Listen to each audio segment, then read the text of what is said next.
الحمد لله الذي هدانا لهذا وما كنا لنهتدي لولا أن هدانا الله لقد جاءت رسل ربنا بالحق الصلاة والسلام على صاحب الدين والإسلام والحل والحرام والركن والمقام والصلاة والصيام والسجود والقيام والشريعة والأحكام والحجة والبرهان والمحبة والعرفان والحق والبيان والكتاب والقرآن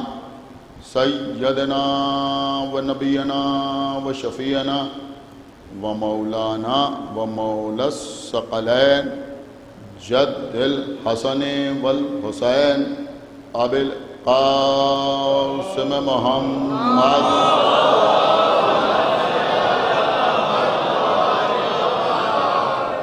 وعلى أهل بيته الطيبين الطاهرين المعصومين المظلومين المنتخبين المنتجبين الذين أذهب الله عنهم الرجس وطهرهم تطهيرا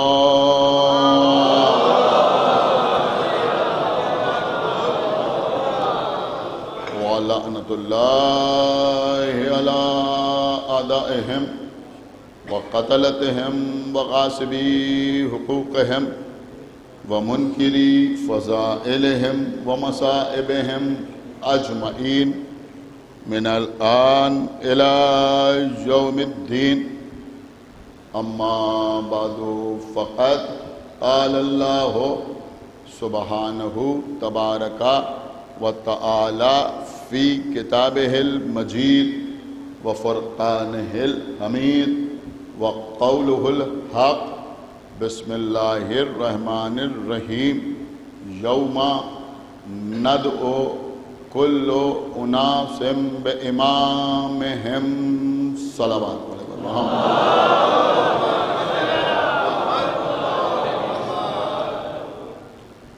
حضرات اس سال اس عشرہ مجالس کا عنوان ہے امام اور امت۔ گزشتہ سال میں نے کچھ تیاری کی تھی کہ ایک چھوٹا سا نذرانہ اس عشرہ مجالس کی صورت میں حضرت حجت کی خدمت اقدس میں پیش کیا، لیکن مجالس کچھ ایسے حالات میں منعقد ہوئیں کہ ہم نے وہ ارادہ ترک کیا اور دوسرے موضوع پر آپ سے گفتگو ہوئی۔ اس سال چند باتیں جو ارادہ گزشتہ سال کیا تھا اس ارادے کے تحت آپ حضرات کی خدمت میں عرض کروں گا۔ آپ حضرات جو لوگ تعداد کے اندر مجلس میں آ سکیں وہ یہاں بیٹھ کے سنیں، ورنہ آن لائن سماعت فرمائیں۔ لیکن میری گزارش ہے کہ ان مجالس میں کچھ خاص باتیں میں آپ کی خدمت میں عرض کروں گا، آپ حضرات بغور انہیں سماعت فرمائیں۔ دیکھیں، قبلہ امام اور امت، سورہ بنی اسرائیل، قرآن مجید کے 15ویں پارے کا آغاز سورہ بنی اسرائیل سے ہوتا ہے۔ سورہ بنی اسرائیل کی پہلی آیت بہت اہم ترین ہے، جس پہ اللہ نے اپنے حبیب کی معراج کا تذکرہ کیا ہے۔ سبحان الذی اسریٰ بعبدہ۔ اس کے بعد دیگر موضوعات بیان ہوئے ہیں۔ بنی اسرائیل کے واقعات بھی تفصیل کے ساتھ اس سورہ میں اللہ نے بیان کیا ہے۔ اسی سورہ کی یہ ایک مختصر سی آیت ہے جس کو میں نے سرنامہ سخن قرار دیا ہے، جس میں ارشاد ہو رہا ہے کہ یوم کا مطلب ہوتا ہے دن،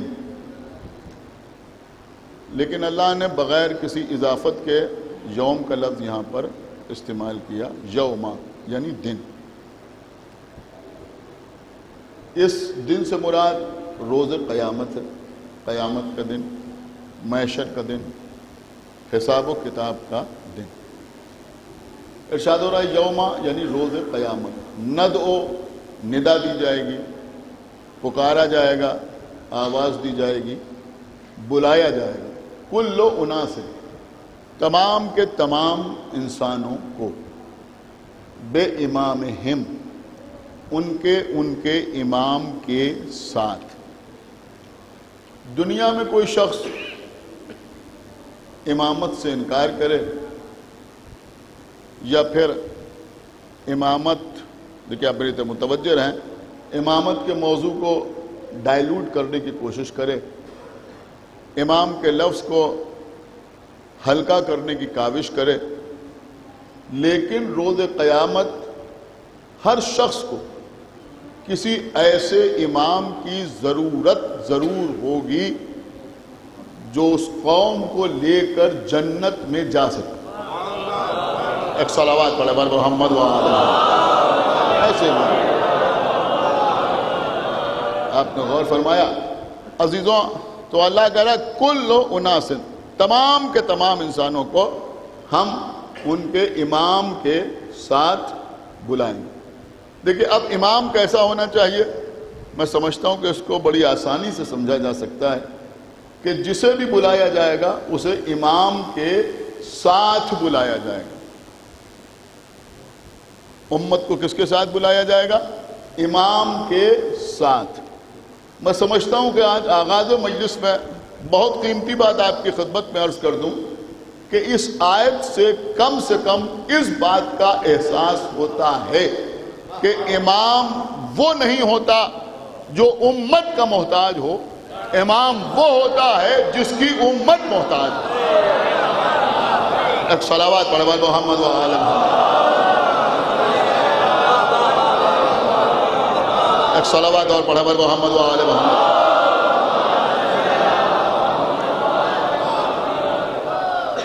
دیکھیں قبلہ، اب اس بات کی تھوڑی سی وضاحت کے لیے آپ کی خدمت میں عرض کروں کہ ہمارے علماء تو مولا متقیان کی خدمت میں اپنے قلم کے ذریعے، اپنی زبان کے ذریعے، اپنی تحریر کے ذریعے نذرانہ عقیدت پیش کرتے رہے اور آج بھی الحمدللہ پیش کرنے کا سلسلہ جاری ہے، لیکن اہل سنت کے بڑے بڑے علماء نے اپنی کتابوں میں اس بات کو تحریر کیا ہے کہ مولا کائنات کے سب سے بڑا عالم ہونے کی دلیل،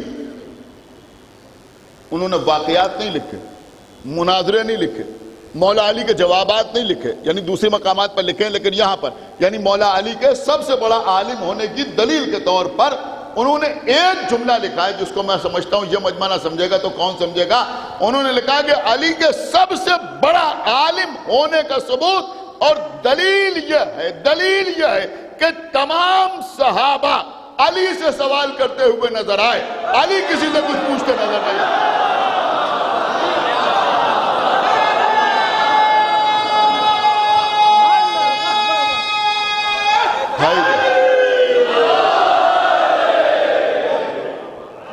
ایک صلوات اور پڑھے محمد و آل محمد، ایک صلوات اور پڑھے محمد و آل محمد۔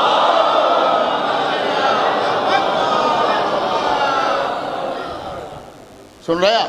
تو یہ ہے امام۔ اب عزیزوں امام کسے کہتے ہیں، امام کون ہوتا ہے؟ قرآن مجید میں اکثر مقامات پر اللہ نے امام کا تذکرہ کیا، مثلا سورہ یاسین میں امام کا تذکرہ خصوصیت کے ساتھ ہوا، خصوصیت کے ساتھ۔ وَكُلَّ شَيْءٍ أَحْصَيْنَاهُ فِي إِمَامٍ مُبِينٍ۔ اللہ کہہ رہا ہے کہ ہم نے ہر شے کا ایسا امام مبین میں کر دیا ہے۔ اور شاید اسی لیے اگر کسی کا وقت آخر ہو تو اسے سورہ یاسین پڑھ کے سنایا جاتا ہے۔ کیا سن رہے ہیں آپ بھائی؟ اسے سورہ یاسین پڑھ کے سنایا جاتا ہے تاکہ جاتے جاتے امام کا تذکرہ سن کے جائے۔ سمجھ رہے ہیں آپ؟ اگر جا رہا ہے تو امام کا تذکرہ سن کے جائے۔ اب یہاں پر لوگوں نے کہنا شروع کیا کہ نہیں، امام کا مطلب ہے کتاب، امام کا مطلب ہے قرآن۔ یعنی امام کسے کہتے ہیں؟ انہوں نے کہا صاحب قرآن کو امام کہتے ہیں۔ حقیقت میں اللہ نے کہا کہ ہم نے اس قرآن میں، اس کتاب میں تمام اشیاء کو جمع کر دیا ہے۔ تو امام سے مراد کیا ہے؟ کہ امام سے مراد قرآن۔ دیکھیں اس کا جواب اور غضب کا جواب، کوئی مصنف و مؤلف ایسا نہیں ہے، وہ شیعہ ہو یا غیر شیعہ ہو، جس نے احادیث کے سلسلے میں کوئی کتاب لکھی ہو اور پیغمبر کی یہ حدیث تحریر نہ کی۔ کون سی حدیث؟ کہ اللہ کے رسول نے ارشاد فرمایا۔ دیکھیں میں آغاز گفتگو کر رہا ہوں اور انشاءاللہ ان 9 مجالس پہ موضوع کے تحت ہی گفتگو ہوگی کہ پیغمبر اسلام نے ارشاد فرمایا کہ من ماتا جو مر گیا ولم یعرف امام زمانے ہی، کیا سن رہا ہے یہ زمانہ؟ ماتا میتتن جاہلیہ، جو مر گیا بغیر اپنے زمانے کے امام کو پہچانے ہوئے، وہ جہالت کی نہیں بلکہ جاہلیت کی موت مرا، گمراہی کی موت مرا۔ دیکھیں پیغمبر کے جملوں کو سمجھے، آج کی مجلس کا جو موضوع ہے وہی میں آپ کی خدمت میں عرض کر رہا ہوں۔ پیغمبر نے یہ نہیں فرمایا کہ جس نے امام کو نہ پہچانا اور مر گیا وہ جاہلیت کی موت مرا، بلکہ پیغمبر نے فرمایا کہ جس نے اپنے زمانے کے امام کو نہ پہچانا۔ دیکھیں یہ پورا اشرا سرکار حجت کی بارگاہ میں پیش ہے، پوری توجہ آپ حضرات کی چاہتا ہوں کہ جس نے اپنے زمانے کے امام کو نہ پہچانا وہ جاہلیت کی موت مرا، جاہلیت کی موت مرا۔ اس کا مطلب کیا ہوا کہ اگر مولا علی کا اقرار کیا لیکن امام حسن کے زمانے میں امام حسن کا انکار کر کے مر گئے تو جاہلیت کی موت۔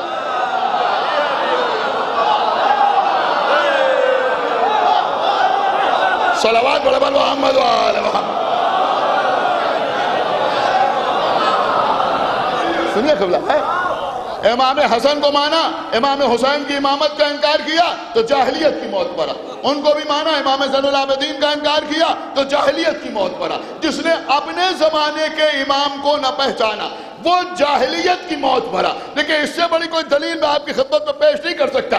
اب لوگ کہتے ہیں امام سے مراد ہے قرآن، ہمیں یہ بتاؤ، ہمیں یہ بتاؤ۔ اب دیکھتا ہوں پورے مجمع میں کون خاموش رہتا ہے کہ اگر امام سے مراد قرآن ہے تو پیغمبر کی اس حدیث کا مطلب کیا ہے کہ جس نے اپنے زمانے کے امام کو نہ پہچانا؟ کیا ہر زمانے کا قرآن الگ الگ ہے؟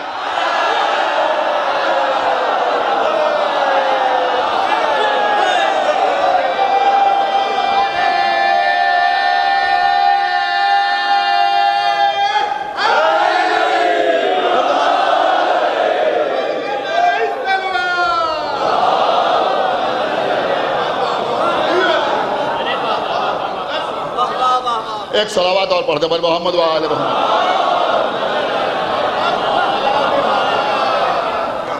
دیکھیں قبلہ، قرآن بھی ہمارا اور امام بھی ہمارا،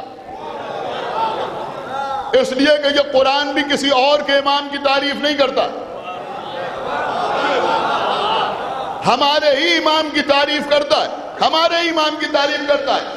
اور چھوٹے امام باڑے میں صبح 9 بجے مجلس ہو رہی ہے اور وہ بھی آن لائن ہو رہی ہے پنجتن چینل پر، اور اس کا موضوع ہے قرآن اور انسان۔ آپ حضرات اس کو دیکھیں ضرور، اس لیے کہ اس سال یہ موضوع بڑا گرم رہا ہے، بہت توجہ آپ حضرات کی چاہتا ہوں۔ حالانکہ کسی کو کچھ کہنے سے یا کوئی بیان دینے سے نہ اللہ کے کلام پر کوئی فرق پڑتا ہے، نہ قرآن پہ کوئی فرق پڑتا ہے، نہ اہل بیت پہ کوئی فرق پڑتا ہے، لیکن ایک بات کا جواب میں دیتا چلوں کہ جو کچھ لوگ چڑھ کے آ رہے ہیں اور یہ کہہ رہے ہیں کہ صاحب آپ ہی میں سے ایک آدمی سامنے آ گیا، آپ کیا کہتے ہیں؟ اما کہاں کی بات کرتے ہو، کہاں کی بات کرتے ہو؟ تم کہہ رہے ہو آپ کی قوم میں سے کوئی سامنے آیا۔ اما ہم تو آدمی ہیں، ہم تو آدمی ہیں، آدم کے گھر میں قابیل نکل آیا۔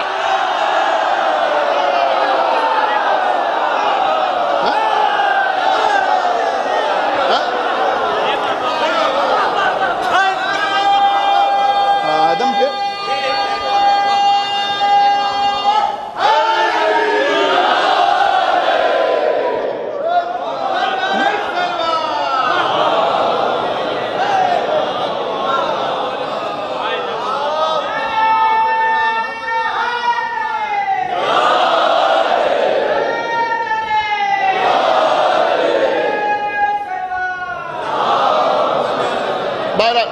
یہ سارے موضوعات انشاءاللہ صبح 9 بجے آن لائن سنیے پنجتن چینل کے اوپر، اور اگر کل سے کوئی اور پڑھ جائے تو اس پر بھی سنیے۔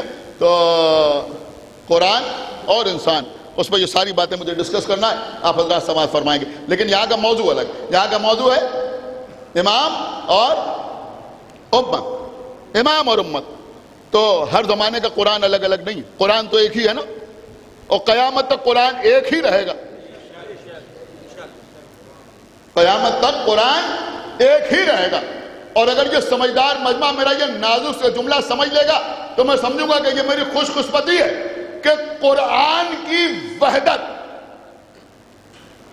میں کیا عرض کر گیا، قرآن کی وحدت بھی آل محمد کا احسان ہے۔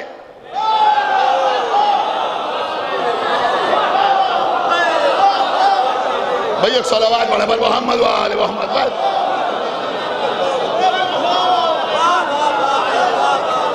ایک صلوات اور پڑھے پر محمد و آل محمد۔ یہ قیامت تک جو قرآن ایک تھا، ایک ہے، اور قیامت تک قرآن ایک رہے گا۔ اب نبی کیا فرما رہے ہیں کہ جس نے اپنے زمانے کے امام کو نہ پہچانا، اپنے زمانے کے امام کو نہ پہچانا، وہ جاہلیت کی موت مرا۔ اور سنیے عزیزوں، اس حدیث سے کوئی انکار بھی نہیں کر سکتا۔ کچھ لوگ پریشان ہوتے ہیں، صاحب محرم آتا ہے صرف مولا علی کا ذکر، صرف بی بی زہرا کا ذکر، صرف امام حسن کا ذکر، صرف امام حسین کا ذکر، آپ اور کسی کا ذکر نہیں کرتے، آپ اور کسی کا ذکر نہیں کرتے۔ لوگوں کو غلط فہمی ہے، یا پھر یہ کہ زبان سے واقف نہیں ہے، لہذا یہ کہتے ہیں۔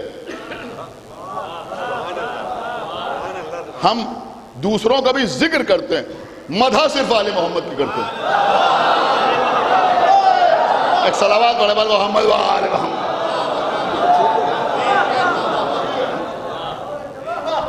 لیکن میں کچھ عرض کر گیا آپ کی خدمت، لہذا میں اسی مناسبت سے آپ کی خدمت میں عرض کر رہا ہوں۔ ایک شخصیت مسلمانوں میں بہت زیادہ مشہور، عبداللہ ابن عمر۔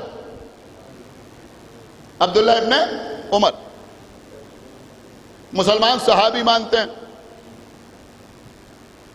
نہ معلوم کتنی حدیثیں ان کی روایت کی ہوئی بخاری میں موجود، مسلم میں موجود، سنن ابن ماجہ میں موجود، سنن ابن داؤد میں موجود، ترمذی شریف میں موجود، سنن نسائی میں موجود، مشکات میں موجود۔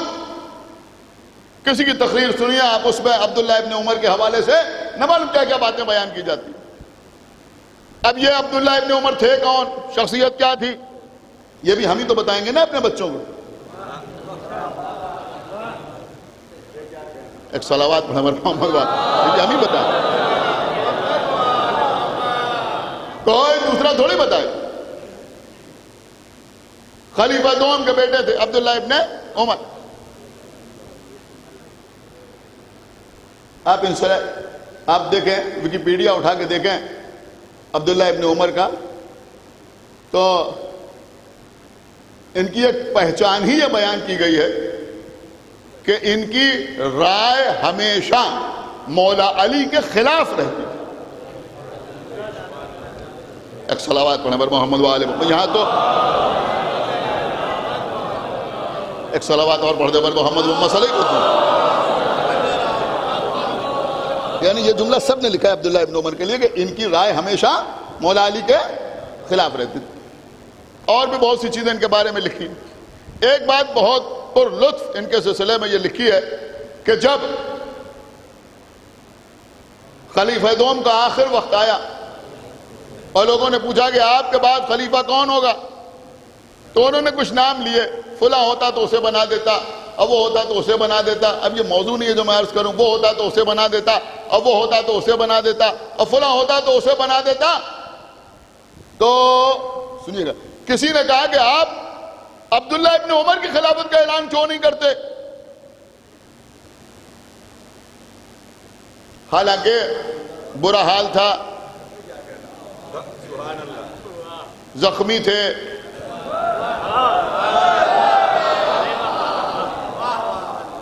زخموں سے نبیذ رس رہی تھی۔ پوچھنے والے نے پوچھا کہ آپ عبداللہ ابن عمر کو، دیکھیں سنیں میرے بچے بہت غور سے سنیں، ایسے نہیں پڑھتا ہوں، پڑھ کے پڑھ رہا ہوں، کہ آپ عبداللہ ابن عمر کو خلیفہ کیوں نہیں بنا دیتے؟ تو خلیفہ دوم نے کہا کہ کیا میں اس کو خلیفہ بناؤں جس کو اپنی زوجہ کو ٹھیک سے طلاق دینا نہیں آتا؟ سنیے بھائی، ایک صلوات پڑھے محمد وآل محمد۔ دیکھیے سنیے، یہ بہت آرگومنٹری چیز ہے جو میں نے آپ کی خدمت میں پیش کر دی، کہ کیا میں اس کو خلیفہ بناؤں جس کو ٹھیک سے اپنی زوجہ کو طلاق دینا نہیں آتا؟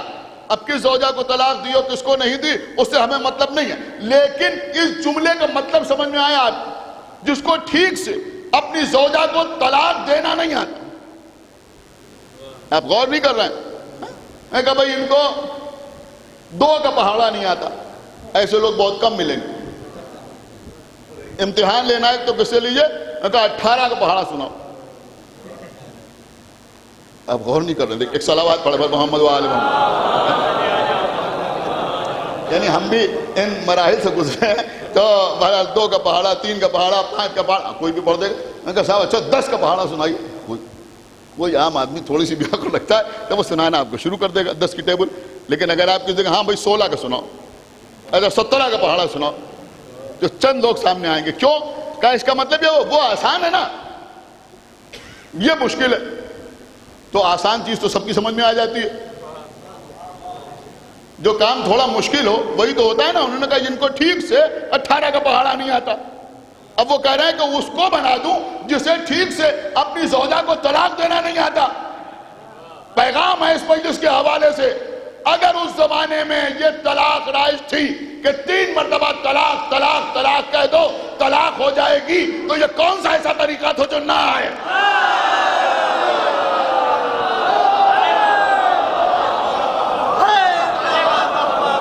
بھائی صلوات پڑھے محمد وآل محمد۔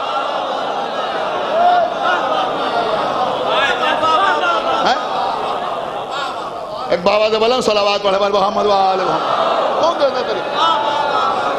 یہ تو مشکل کام ہے۔ اس کا مطلب یہ ہوا کہ اس میں کچھ کمپلیکیشنز ہیں نا، اس کا مطلب یہ ہوا کہ اس میں کچھ پیچیدگیاں ہیں۔ طلاق اتنی آسان چیز نہیں ہے، اس میں کچھ پیچیدگیاں ہیں، تبھی تو یہ کہا کہ اس کو ٹھیک سے وہ نہیں آتا۔ تو بہرحال اس وقت یہ موضوع نہیں ہے، یہ تو میں نے تھوڑا سا راوی کا تعارف کرایا، اس لیے کہ بیان کا اسلوب ہی یہ ہونا چاہیے کہ اگر راوی کا ذکر ہو اور کوئی واقعہ بیان کیا جائے تو تھوڑا سا تعارف بیان کر دیا جائے کہ یہ حضرت جو ہیں ان کی شان کیا ہے،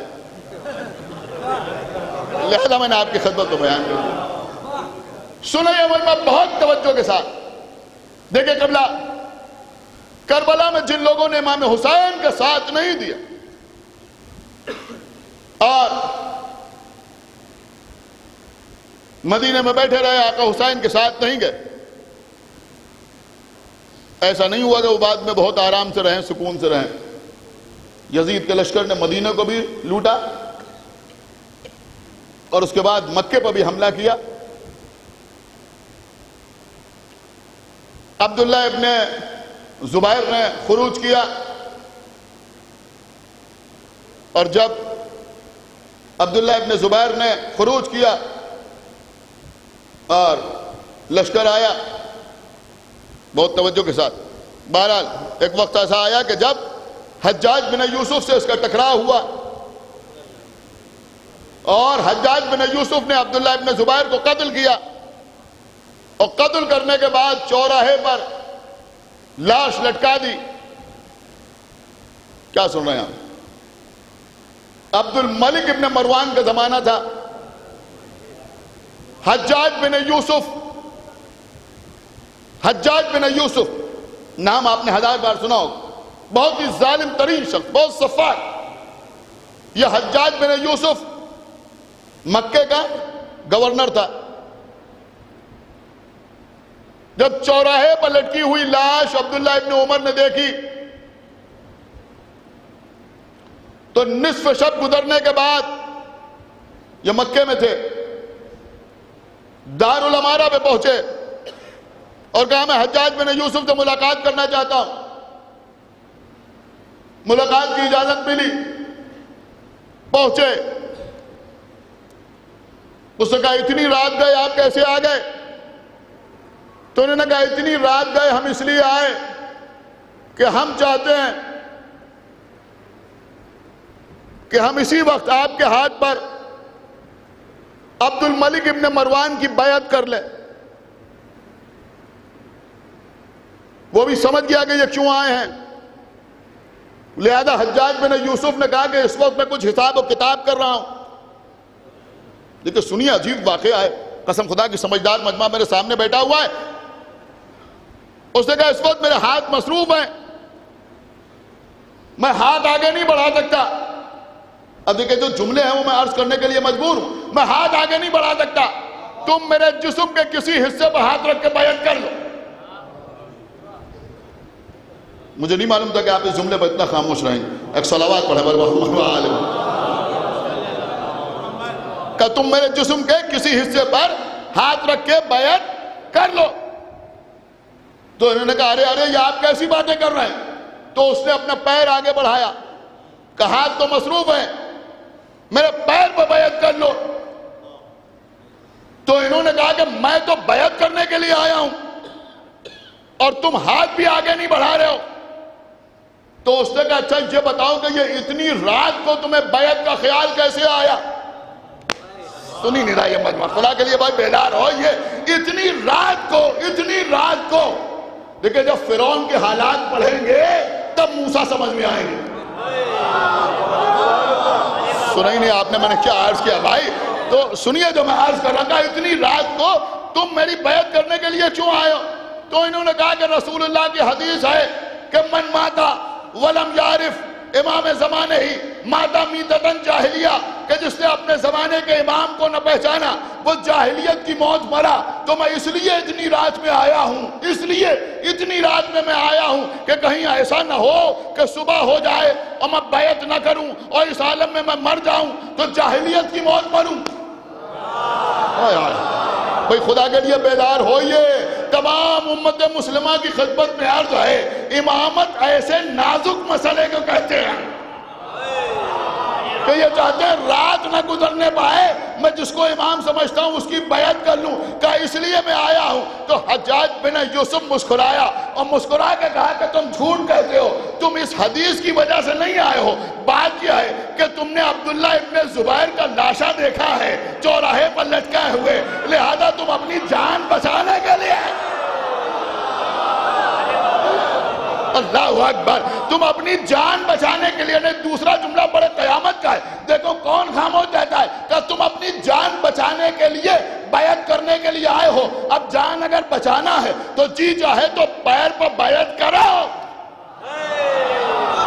سنیے قبلہ، انہوں نے پیر پر بیعت کی، اس کے بعد اس نے کہا کہ ایک بات بتاؤ کہ یہ حدیث تمہیں اس وقت کیوں نہ یاد آئی جب علی کی بیعت ہو رہی تھی؟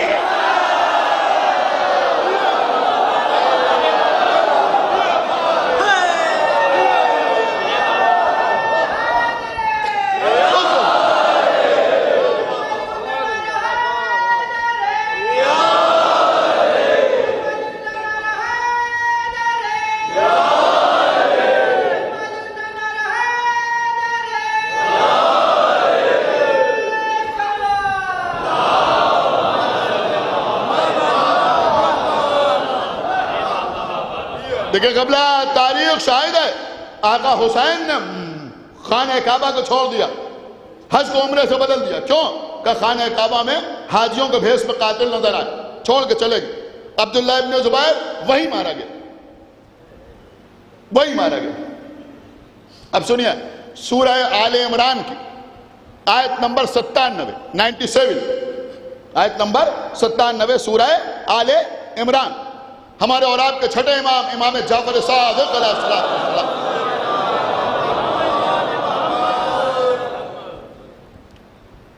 سامنے امام اعظم ابو حنیفہ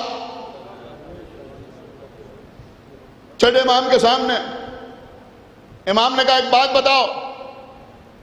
کہ کیا بات بتائیں؟ کہ یہ بتاؤ کہ یہ سورہ آل عمران میں جو ارشاد ہو رہا ہے، چوتھے پارے میں جا کے دیکھے گا آیت نمبر 97. کہ یہ بتاؤ یہ چوتھے پارے میں جو ارشاد ہو رہا ہے کہ وَمَن دَخَلَهُ كَانَ آمِنًا، جو اس میں داخل ہو گیا، جو اس میں داخل ہو گیا، دیکھیں سو کے نہ سنیے، جاگ کے سنیے، جو اس میں داخل ہو گیا اس نے امان پائی. اس سے مراد کیا ہے؟ اللہ اکبر. جو اس میں داخل ہو گیا اس نے امان پائی، اس سے مراد کیا ہے؟ تو ابو حنیفہ نے کہا کہ اس سے مراد خانہ کعبہ ہے. امام نے فرمایا کہ اگر اس سے مراد خانہ کعبہ ہے تو خانہ کعبہ میں گھس جانے کے بعد عبداللہ ابن زبیر قتل کیوں ہوا؟ سمجھدار لوگ بیٹھے ہوئے ہیں بھائی، آپ نہ سمجھیں گے تو کون سمجھے گا؟ کہ اگر اس سے مراد، دیکھیں آپ کے امام کی بات آپ کی خدمت میں عرض کر رہا ہوں، کہ اگر اس سے مراد خانہ کعبہ ہے تو عبداللہ ابن زبیر نے تو وہیں جا کے پناہ لی تھی، تو پھر وہ خانہ کعبہ میں قتل کیوں ہوا؟ سر جھک گیا، خاموش ہو گئے. کہ ہم تو یہی سمجھتے تھے. کب جو ہم بتا رہے ہیں وہ سمجھ میں آیا؟ کہ ہاں سمجھ میں آیا، ہاں سمجھ میں آیا. اس سے مراد خانہ کعبہ اس لیے نہیں ہو سکتا کہ اگر اس سے مراد کعبہ ہے تو عبداللہ ابن زبیر کعبے میں گیا، قتل کیوں ہو گیا؟ پھر ہاتھ جوڑے کہ آپ ہی بتائیں اس سے مراد کیا ہے؟ وَمَن دَخَلَهُ كَانَ آمِنًا، کہ جو اس میں داخل ہو گیا اس نے امان پائی. امام نے فرمایا کہ اس سے مراد ہمارے قائم کی بیعت ہے. صلوات محمد وآل محمد. ہمارے قائم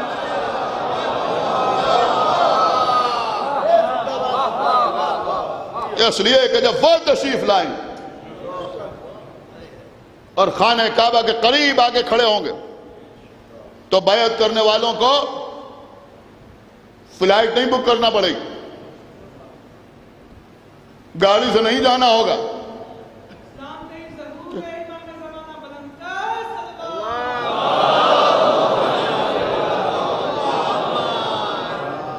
بلکہ چاہنے والے گھر سے قدم باہر نکالیں گے اور امام کے سامنے ہوں گے. اس وقت جو امام کی بیعت کرے گا وہی امان میں ہوگا، اس کے علاوہ کوئی اور امان میں نہیں ہوگا. عزیزوں، بس یہی ہمارا عقیدہ، یہی ہمارا نظریہ ہے کہ ہمارے دین کا، ہمارے ایمان کا، ہمارے عقیدے کا، ہماری کتاب کا، ہمارے قرآن کا وارث زندہ ہے. اس لیے ہر قوم کی طرف سے آواز آتی ہے دین خطرے میں ہے، ایمان خطرے میں ہے، شریعت خطرے میں ہے، قرآن خطرے میں ہے. لیکن کبھی ہمارا کوئی بچہ بھی نہیں کہتا ہمارا دین خطرے میں ہے، ہماری شریعت خطرے میں ہے، ہمارا قرآن خطرے میں ہے. اس لیے کہ ہمیں معلوم ہے کہ جس دن یہ چیزیں خطرے میں آ جائیں گی وارث قرآن سامنے آ جائے گا. ایک صلوات پڑھے والے محمد وآل محمد. بس آج تمہیدی مجلس تھی اور بہت دیر ہم مجلس پڑھنے کے عادی بھی نہیں ہیں. بس بات تمام جو ہیں ہمارے امام، تو جب امام آئیں گے تو بیعت کون کرے گا؟ ظاہر سی بات ہے کہ بیعت کرنے والے وہی ہوں گے جو ولایت امیر المومنین پر قائم و دائم، جو علی ولی اللہ کہنے والے ہوں گے. دیکھیں کوئی پریشان نہ ہو کہ ولایت علی کا امام سے کیا تعلق ہے، انشاءاللہ کل یا اس کے بعد کسی مجلس میں آپ کی خدمت میں عرض کروں گا، اور بزرگ علماء کے حوالے سے عرض کروں گا کہ کیا کنیکشن ہے اور کیا ربط ہے۔ عزیزوں، امام حسین نے یزید کی بیعت نہیں کی، بے شک بیعت نہیں کی۔ لوگ کہتے ہیں یزید فاسق تھا اس لیے بیعت نہیں کی، فاجر تھا اس لیے بیعت نہیں کی، گمراہ تھا اس لیے بیعت نہیں کی۔ نہیں، بات یہ ہے کہ حسین امام تھے، اور جو امام ہو وہ اس لیے آتا ہے کہ اس کی بیعت کی جائے، اس لیے نہیں آتا کہ وہ کسی کی بیعت کرے۔ عزیزوں، آقا حسین اپنے نانا کے روضے پر ہیں۔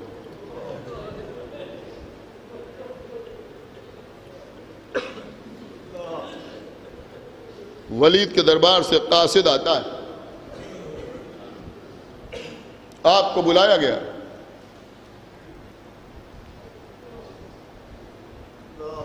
امام اپنے بیت الشرف پہ تشریف لائے۔ بنی ہاشم کے اور افراد اس دن امام حسین کے گھر پہ موجود تھے۔ آ کے سب سے پہلے آقا حسین نے شریکت الحسین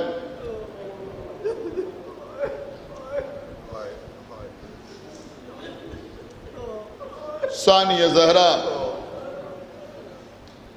عالمہ غیر معلمہ ام المصائب بی بی زینب کو بتایا کہ مجھے دربار ولید میں بلایا گیا ہے۔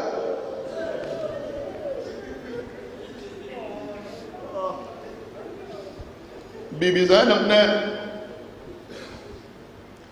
اپنے چھوٹے چھوٹے بچوں اور محمد کو بلایا، اے بچوں دیکھو تمہارے ماموں دربار میں جا رہے ہیں،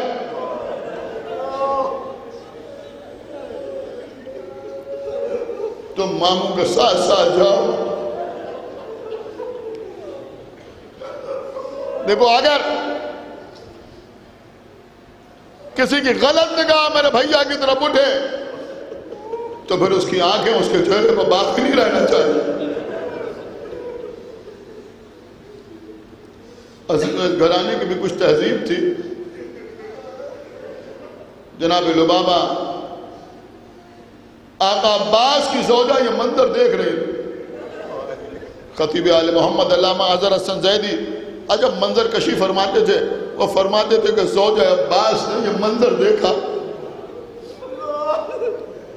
تھوڑا دور کھڑی تھی، یہ نہ سنا کہ آقا حسین نے بی بی زینب سے کیا کہا، اور یہ بھی نہ سن سکی کہ زینب نے اپنے بچوں سے کیا کہا، لیکن دیکھ کے یہ سمجھ گئی کہ کچھ نہ کچھ مسئلہ ضرور ہے۔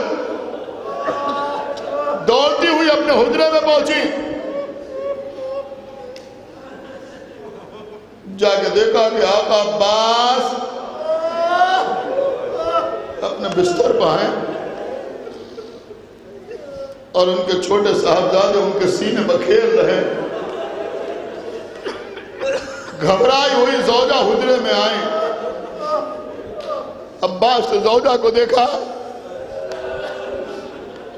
قیامت کا جملہ ہے قسم خدا کی عزیزوں، جب یاد کیجئے گا جب روئیے گا۔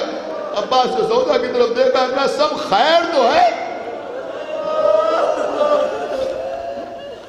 کیا ہوا؟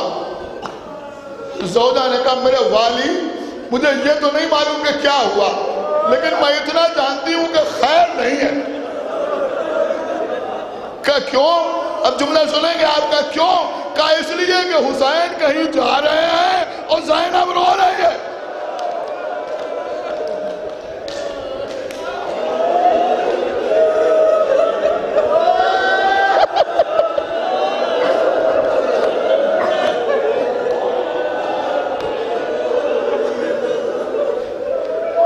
جزاکم اللہ خیر الجزا. خدا آپ کو کسی غم میں نہ رلائے سوائے غم امام حسین. عزت خانے کی مجالس میں آپ رونے کے لیے آتے ہیں, گریہ کرنے کے لیے آتے ہیں, آقا عباس کی خدمت میں پرسہ پیش کرنے کے لیے آتے ہیں. اپنے بیٹے کو اپنے سینے سے اتارا, عباس کھڑے ہوئے دوڑتے ہوئے آئے. آقا کہاں کا ارادہ؟ بھئی عباس ہمیں بلایا گیا. دھیرے دھیرے تمام بنی ہاشم جمع ہو گئے. جمع ہو, آقا حسین آپ تنہا نہیں جائیں گے, ہم بھی ساتھ چلیں گے. میرے شیروں تم ضرور میرے ساتھ چلو گے. میں کہوں گا اے جوانان بنی ہاشم, ابھی تو حسین خالی دربار میں جا رہے ہیں, دربار میں جا رہے ہیں. آپ کو گوارا نہیں حسین تنہا نہ جائیں. ارے ذرا کربلا میں آئیے. حسین آواز دے رہے ہیں, حل من ناصر ینصرنا.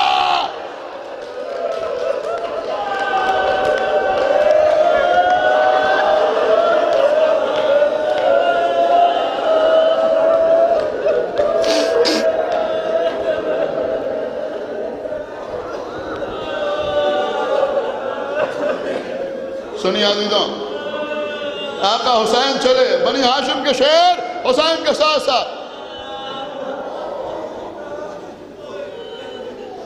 قصر کے دروازے پہ پہنچے, کہا آپ لوگ یہیں ٹھہریں. اس کے بعد فرمایا میرے شیروں, جب میری بلند آواز سننا تب دربار میں داخل ہونا. مجھے بلایا ہے, میں تنہا جاؤں. اندر گئے, گفتگو ہوئی, یہاں تک کہ خدا لعنت کرے مروان ملعون نے گستاخانہ کلمات اپنی زبان پر جاری کیے. حسین کھڑے ہوئے, تیری کیا مجال کہ اس وقت تو میرا سر قلم کر. آواز حسین کی بلند ہوئی. بنی ہاشم کے جوان دربار میں داخل ہوئے. سب سے آگے عباس و علی اکبر, ہاتھ تلوار کے قبضے کے اوپر, ایک ہاتھ بھائی کی پشت پر رکھا, ایک ہاتھ جوان لال کے پشت پر رکھا. چلو میرے شیروں واپس چلو, ہم کسی معاملے میں پہل نہیں کرتے. دربار سے حسین باہر آئے.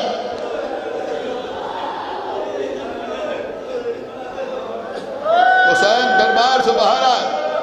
ہاں عزیزوں, شب عاشور ہمارے شہر میں علم اٹھتا ہے.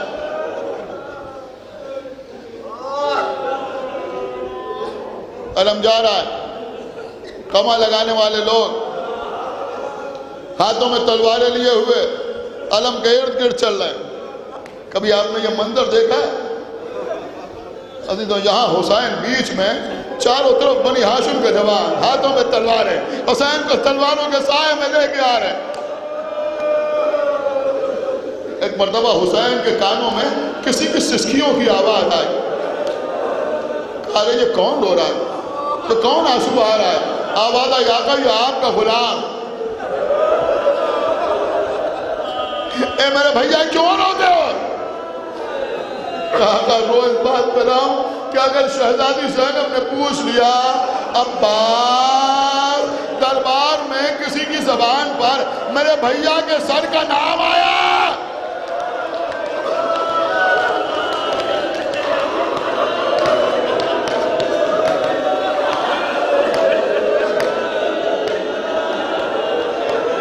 کیا جواب دوں گا؟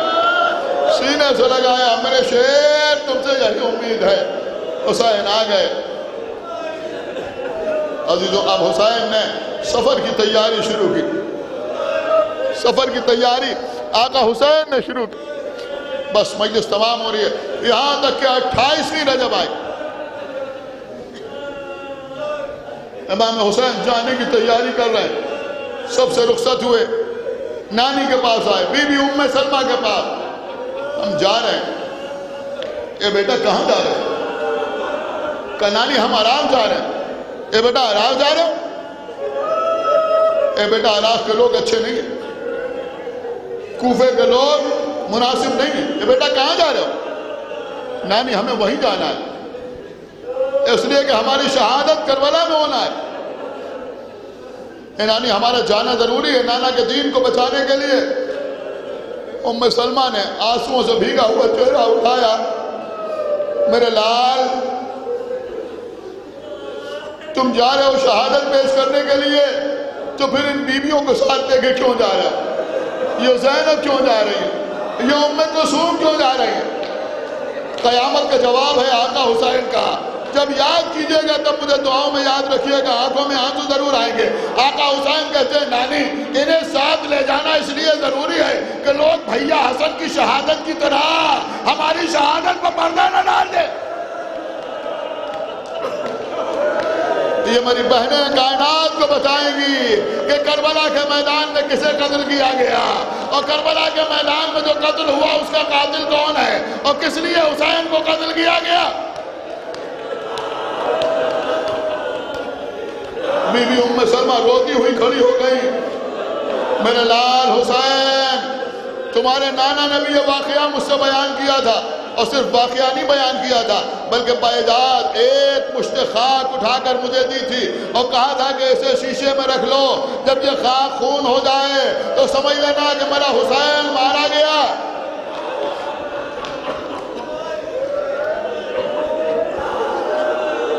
کہ بیٹا میں تمہارے ساتھ تو نہیں جا سکتی لیکن میں ہر وقت تمہارے ساتھ رہوں گی۔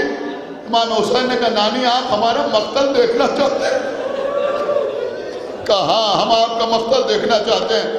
بس ابھی تو آقا حسین نے اشارہ کیا، زمینیں پست ہوئیں، کربلا کی سرزمین سامنے آئی۔ یہ تو آپ سنتے ہیں لیکن خالی کربلا کی سرزمین سامنے نہیں آئی۔ مولوی ظفر حسین صاحب امروہوی، ظفر حسن صاحب امروہوی نے اپنی کتاب میں مکمل منظر پیش کیا ہے۔ وہ کہتے ہیں کہ خالی کربلا کی سرزمین سامنے نہیں آئی بلکہ روز عاشورہ کا منظر سامنے آیا۔ اب عزیزوں ام سلمہ دیکھ رہی ہے، بس دو چار جملے سنیے مجلس تمام کر رہا ہوں۔ ایک مرتبہ ام سلمہ کہتی ہے بیٹا یہ کون بچہ ہے جس کا لاشا پامال ہو رہا ہے؟ اے بیٹا یہ کون بچہ جس کے لاشے پہ گھوڑے دوڑ رہے ہیں؟ اے بیٹا یہ کون ہے جس کے لاشے کے ٹکڑے اٹھانے کے لیے تم جا رہے ہو؟ کہا نانی یہ ہمارا بھتیجا قاسم ہے، کربلا کے میدان میں قاسم کا لاشا گھوڑوں کی ٹانگوں سے پامال ہو جائے گا۔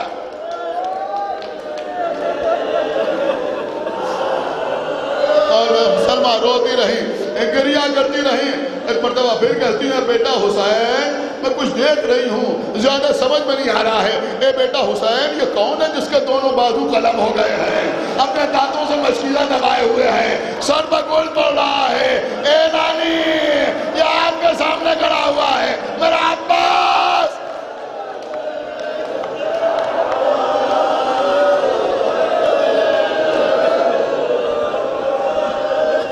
روتی رہی ام سلمہ۔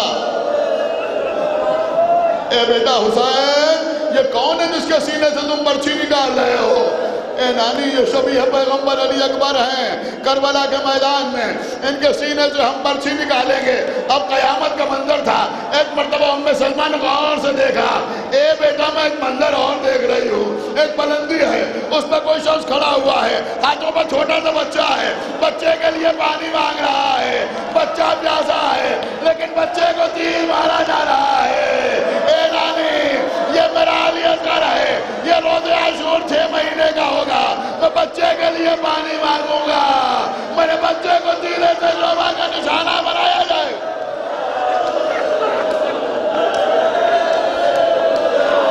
جزاک اللہ، خدا آپ کو کسی غم میں نہ رلائے سوائے غم امام حسین علیہ السلام کے۔